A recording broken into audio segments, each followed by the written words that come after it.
ሞ የክርስቶስን ሞቱን ስቅላቱን እያሰብነን 13ቱን ሕማማተ መስቀል እያሰብነን እያለቀስነን የምንሰግድበት የምንጸልይበት ሳምንታት ነው ኦርቶዶክሳውያን። ስለዚህ ትንሽ ጊዜያት ነው የቀረን፣ የተወሰኑ ቀናት ነው የቀረን ብርሃነ ትንሣኤውን ልናከብር ማለት ነው። ስለዚህ ብርሃነ ትንሣኤውን መልካም ስራ በመስራት የጽድቅ ስራ በመስራት ይቅር በመባባል በመተዛዘን የተቸገሩትን በማብላት የታረዙትን በማልበስ የተጠሙትን በማጠጣት በፍቅር ሆነን እንድናከብረው የእርሱ መልካም ፈቃድ ይሁንልን። ዛሬ ስለ ምጽዋትና ስለ ንስሐ እንማማራለን። ቅዱስ ዮሐንስ አፈወርቅ እንዲህ ይለናል። ኃጥእ በደለኛ ነህን? ተስፋ አትቁረጥ፣ ወደ ቤተ ክርስቲያን መጥተህ ንስሐ ግባ ይላል። ኦርቶዶክሳውያን ብዙ ሰዎች ጥንተ ጠላታችን ዲያብሎስ መጀመሪያ ፍቅር እንዳይኖራቸው ከክርስቶስ ፍቅር እንዲለዩ እንዲበድሉ ኃጢአት እንዲሰሩ ያደርጋቸውና በኋላ ደግሞ ወደ ንስሐ እንዳይገቡ ይከለክላቸዋል። የሚከለክልበት አንዱ መንገድ ፍርሃት ነው። ፍርሃት እንዲፈሩ ያደርጋቸዋል። ቃለ እግዚአብሔር እንዳይሰሙ ያደርጋቸዋል። የአባቶችን ድምፅ እንዳይሰሙ ያደርጋቸዋል። ይሄ ዲያብሎስ ክፉ ነው። ተስፋ ያስቆርጣቸዋል። አሁን ሁለት መንገድ አለው እዚህ ላይ ማየት ያለባችሁ። ተስፋ የቆረጠ ሰው አይደለም ንስሐ ሊገባ አባቶችንም አያናግርም። የእግዚአብሔርን ቃል አይሰማም። ቃለ እግዚአብሔር እየተነገረው ቃለ እግዚአብሔር ከማዳመጥ ይልቅ ሌላ ነገር እንዲያዳምጥ ይገፋፋዋል። ስለዚህ ለዚህ ነው ትርጓሜ ጳውሎስ ላይ ምን ይላል? ዲያብሎስ ኃጢአት በሰራ ሰው አይደሰትም ይላል። ለምን ያልከኝ እንደሆነ ተስፋ በቆረጠ ሰው ላይ ነው የሚደሰት ይላል። ኃጢአት የሰራ ሰው ንስሐ እንደሚገባ ዲያብሎስ ያውቃን ይላል። ዲያብሎስ በዚህ ብዙ አይሸለምም። እንግዲህ ሰይጣን አለቃ አላቸው፣ መሪ ያላቸው፣ እርስ በራሳቸው ይሿሿማሉ። ስለዚህ ተስፋ የቆረጠ ሰው ግን ሲያገኙ እጅግ ይደሰታል ይላል። ዲያብሎስ ራሱ ክብር ያገኝበታል ይላል። ለምን? ተስፋ የቆረጠ ሰው አይደለም ንስሐ ሊገባ ወደ አባቶችም አይቀርብም። እንዲሁም አባቶችን ይሳደባል። ኦርቶዶክሳውያን ልጆች፣ ስለዚህ አንተ በደለኛ ነህን? ተስፋ አትቁረጥ። ለምን ወደ ቤተክርስቲያን መጥተህ ንስሐ አትገባም ይለናል። ኃጢአት ሰርተሃልን? እግዚአብሔርን በድያለሁ በለው። በድያለሁ ብለህ ለመናዘዝ የሚጠይቅህ ድካም፣ ጥረት ምንም ነገር የለም ማለት። አሁን እግዚአብሔርን እኔ እኮ በድያለሁ፣ እኔ እኮ አጥፍቻለሁ፣ ስለዚህ በህይወቴ ሁሉ መልካም መስራት አለብኝ፣ በህይወቴ ሁሉ ንስሐ መግባት አለብኝ ብሎ መጠየቅ ሌላ እኮ ድካም አያስፈልገውም። ኦርቶዶክሳውያን ወይም ገንዘብ አያስፈልግም እኮ ገንዘብ አያስፈልግም። ለዚህ ነው መንገዱን ሁሉ የሚዘጋባችሁ። ለዚህ ነው መንገዱን ሁሉ ጨለማ የሚያደርግባችሁ። ለዚህ ነው መንገዱን ሁሉ የሚያጥርባችሁ። በተለይ በምዕራባውያን በአውሮፓ ሀገር ያሉ ሰዎች ሀብት ሲኖራቸው ገንዘብ ሲኖራቸው ንስሐ ገብቶ መልካም ከመስራት ይልቅ አባቶችን ይነቅፋሉ። በእውነት እኔ ያሳዝነኛል። ይነቅፋሉ እንዴ! የሉም ማለት እኮ አይደለም።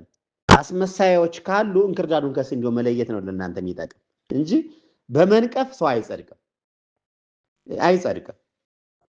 በቃ እና ይሄ የሚያደርግ ሆን ብሎ ዲያብሎስ ነው። ከአባቶች እንድትረቁ ምክንያት ይፈልጋል። አባቶችን እንድትሸሹ በአባቶች ላይ የሆነ ነገር ይፈጥራል። ስለዚህ እንዲያው ይሄ ቆብ ያደረገው ሁሉ መነኩሴ ነው ማለት አይደለም። ያን መለየት የእናንተ ስራ ነው። የጠመጠመው ሁሉ ካህን ነው ማለት አይደለም። የሚያስተምረው ሁሉ መምህር ነው ማለት አይደለም። ያን እናንተ የሚጠበቅባችሁ እንክርዳዱን ከስንዴው መለየት ነው ከእናንተ ጋር የሚጠበቀው። ያን በማድረግ ግን ንስሐ መግባት ያስፈልጋል። በድያለሁ ብሎ አንዲት ቃል ለመናገር ምንድነው የሚከብድ? ገንዘብ እኮ አያስከፍልም። ይሄ ኦርቶዶክሳውያን ይለናል ዮሐንስ አፈወርቅ። ምናልባት ኃጥእ ነኝ ብለህ ራስህን ባትጠራ ዲያብሎስ በዚህ እንደማይነቅፍህ አስብ ይለናል። ኦርቶዶክሳውያን አስብ፣ በፍጹም እንዲያውም ንስሐ ባትገባ ይህን ከዲያብሎስ የሚጠፋ ነቀፋ እንደሚኖር ጠብቅ ይላል። የከሳሽ ግብሩ ንስሐ እንዳትገባ መከልከል ነው። አሁን የዲያብሎስ ግብሩ ንስሐ እንዳትገቡ መከልከል፣ በቃ ምክንያት ይፈጥራል። እንደዚህ እኮ ነኝ እንደዚህ እኮ ነው በዚህ እኮ በገባ እግዚአብሔር ይቅር አይለኝም ማለት ማስመሰል። ስለዚህ የዲያብሎስ ዕለት ዕለት ተግባሩ እናንተ ንስሐ እንዳትገቡ እናንተ መከልከል ነው። እንዳትመጸውቱ እጃችሁን መያዝ ነው። እንዳታመሰግኑ አንደበታችሁ በሐሜት እንዲሞላ ማድረግ ነው። ይሄ የዲያብሎስ ግብሩ ነው። ዕለት ዕለት ስራው ነው ይሄ። እናንተ አንድ እርምጃ ስትራመዱ ዲያብሎስ 10 እርምጃ ይራመዳል። ይህንን ማወቅ ያስፈልጋል ኦርቶዶክሳውያን ልጆች። በቃ ይህን ማወቅ ያስፈልጋል። በቃ የዲያብሎስ ግብሩ ንስሐ እንዳንገባ መከልከል ነው። ወደ መልካም ነገር እንዳንሄድ መከልከል ነው። በዚያ ንስሐ ባልገባህበት በደልም አንተን መውቀስ ነውና ንስሐ ባትገባ ይህን ጠብቅ ይለናል። ስለዚህ እግዚአብሔር እኮ ይቅር ባይ ነው፣ መሐሪ ነው። ወደዚህ ምድር የመጣ ለእኛ ለኃጢአተኞች ነው። ስለዚህ ንስሐ መግባት ያስፈልጋል ማለት ነው። መንፈሳዊ ልጆች ጌታ ሆይ በድያለሁ፣ ጌታ ሆይ ይቅር በለኝ፣ ጌታ ሆይ እኔ ያልኩት ሳይሆን አንተ ያልከው ይሁን፣ ዘመኔን ባርክልኝ፣ ህይወቴን ባርክልኝ፣ የቸርነትህን ስራ ስራልኝ ብለን እግዚአብሔርን በጸሎት መጠየቅ ያስፈልጋል ማለት ነው። መንፈሳዊ ልጆች ሌላው ሁለተኛው ደግሞ ምጽዋት። በመሰረቱ ምጽዋት ባለበት ዲያብሎስ አይቀርብም። ይህን አንድ ተረዱ። ይህን መረዳት አለባችሁ። በየቤታችሁ ይሄ የእግዚአብሔር ነው ብላችሁ የምታስቀምጡበት ቤተክርስቲያን ልክ ምድራዊ ምጽዋት እንዳላት ሆኖ ቀንሳችሁ የምታስቀምጡበት ሊኖራችሁ ይገባል። በቃ ስለዚህ ምጽዋት ባለበት ቦታ ሁሉ ዲያብሎስ የለም። እንዴ ዲያብሎስን ድል የምትነሱበት እኮ አንዱ ምጽዋት ነው። ምጽዋትና አስራት ደግሞ ይለያያል። አስራት ከ110 ተጠራቅሞ ለእግዚአብሔር ለክርስቶስ ቤተ መቅደስ ለሚሰራበት ለተፈናቀሉት እንዲያው ቤተ መቅደስ እየተሰራ ቅድሚያ የተራቡ ካሉ ለተራቡ ነው የሚሰጥ በአባቶች አማካኝነት። ለተራቡ ከለሉ ደግሞ የክርስቶስ ስጋና ደም የሚፈተትበት ቤተ መቅደስ ይሰራበታል ማለት ነው። ብዙ በረሃ ገዳሞች እኮ አሉ እንዴ በኩራዝ የሚያበሩ እንዴ የክርስቶስ ስጋና ደም የሚፈተትበት በእንጨት አመሳቅለው እንዴው በእንጨት አመሳቅለው በእውነት ንጹህ አልባሳት የሌላቸው እኮ በረሃ ገዳማት አሉ እኮ። እነሱ መርዳት እነሱ ማገዝ። ለዚህ ነው ምጽዋት ባለበት ቦታ ሁሉ ዲያብሎስ የለም። ዲያብሎስን ድል ትነሱታላችሁ። ዲያብሎስ በምን እንደሚገባባችሁ ታውቃላችሁ? በስስት እንድትሳሱ ያደርጋቸዋል። አሁን ብዙ ሰዎች ለምን ነው ማትረዱ እንላቸዋለን፣ ማታግዙ እንላቸው። አይ አባት እኮ የለም፣ ታማኝ አባት እኮ የለም እንዴ ማለት ይህን የሚያሰኛችሁ እኮ ዲያብሎስ ነው። ትክክለኛውን አባት ፈልጎ ማግኘት የእናንተ ድርሻ ነዋ። እንክርዳዱን ከስንዴው መለየት የእናንተ ድርሻ ነዋ መንፈሳዊ ልጆች፣ እንጂ በዚህ ምክንያት እያደረገ እንዴት ከምጽዋት ያረቃቸዋል? እንዴት ከመልካም ስራ ያረቃቸዋል? እንዴ ለአንተም ላንቺም እኮ እግዚአብሔር አትርፎ ከዓመት ቀለባችሁ ከዕለት ጉርሳችሁ የሚሰጣችሁ እንድትመጸውቱት መልካም ስራ እንድትሰሩበት እንጂ እንድታካብቱት አይደለም። ኦርቶዶክሳውያን ይህን በደንብ ማሰብ ያስፈልጋል። እንዲሁም ዮሐንስ አፈወርቅ ምንድነው የሚል? አንድ ክርስቲያን አለ በቤቱ ምጽዋት የሚያስቀምጥበት አስራቱን የሚያስቀምጥበት ሙዳይ ምጽዋት ሊኖረው ይገባን ይላል። ይሄ እግዚአብሔር ነው፣ ይሄ የኔ ድርሻ ነው ብሎ ቢያስቀምጥ ያን ጊዜ ህይወቱ ይባረካል፣ ያን ጊዜ እግዚአብሔር ይባርከዋል ይላል። አሁን ዲያብሎስ እናንተ በስስት ነው የሚያጠምዳችሁ፣ እንዳትሰጡ እንድትሳሱ ያደርጋቸዋል፣ እንዳትመጸውቱ እጃችሁን ይዘዋል ኦርቶዶክሳውያን። ስለዚህ እነዚህ ምጽዋት፣ ጸሎት፣ ስግደት በፍቅር ተሳስረው መንግስቱን የሚያወርሱን እነዚህ ናቸው። ከነዚህ ውጭ መንግስተ ሰማያት መግባት አይቻልም።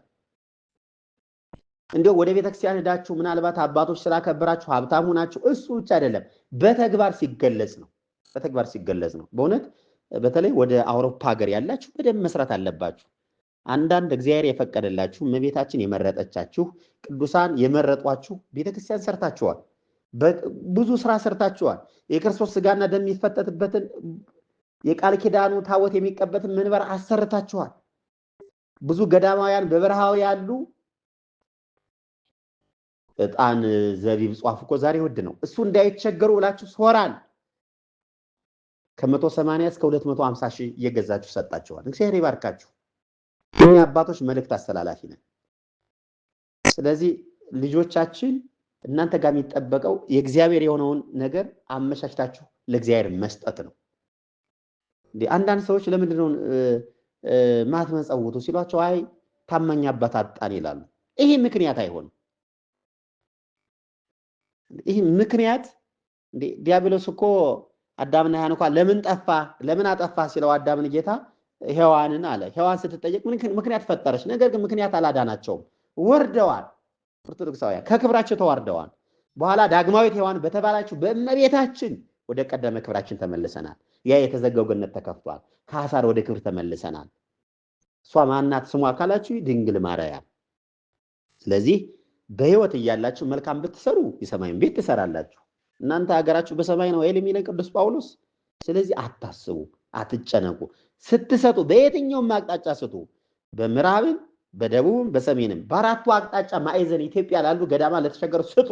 ስትሰጡ ግን አጣርታችሁ ልክ እንደ አቤል መስዋዕት ሳትጠራጠሩ እንዲሰምርላችሁ። ይህን ካደረጋችሁ ትባረካላችሁ። መንፈሳዊ ልጆች፣ በተለይ ወደ አረብ ሀገር ያሉ ልጆቻችን በጣም ጀግኖች ናቸው። በጣም ብዙ ዋጋ ከፍለው ብዙ ቤተክርስቲያን እያሰሩ ነው። ብዙ ገዳማት እየረዱ ነው። በእውነት እነሱ የሚበላሹት ወደ ኢትዮጵያ ከገቡ በኋላ ነው። ጸሎቱንም ጾሙንም ርግፍግፍ አድርገው የሚተውት። ስለዚህ እግዚአብሔር ምን ይላል? ወደዚህ ሲመጣ ለፍርድ ሲመጣ ብራብ አላበላችሁኝም አይል፣ ብጠማ አላጠጣችሁኝም አይል። በቃ አለቀ። ይህ እኮ ነው ስድስቱ ቃላተ ወንጌል። ዛሬ በህይወት እያለን መልካም ብንሰራ እግዚአብሔር ይባርከናል፣ እግዚአብሔር ይጠብቀናል ማለት ነው። እኛ አባቶች የምናስተምረው ምክረ አበው ነው። ህይወታችሁ የሚደሰትበትን ነው። ከጭንቀት ተላቀቁ፣ አትጨነቁ፣ ጭንቀትን አስወግዱት። ወዳጄ መጨነቅ ተገቢ አይደለም። ስለዚህ ኑ መልካም ስራ እንስራ። በእውነት እኛ ብዙ ቤተክርስቲያን ሰርተናል። አሁን ከዚህ በኋላ እኮ የእመቤታችን ቤተ መቅደስ የሰማይቷ ቤተ መቅደስ ብዙ ቤተክርስቲያን አሰርተናል። ልጆቻችን አስተባብረን በቃ ህንፃ ቤተክርስቲያን እኮ አልቋን፣ አሁን ተጠናቋል። ከዚህ በኋላ የቃል ኪዳኑ ታቦት የሚቀበጥበት መንበሩን፣ ሶራሉን፣ ምንጣፉን ይሄ ደግሞ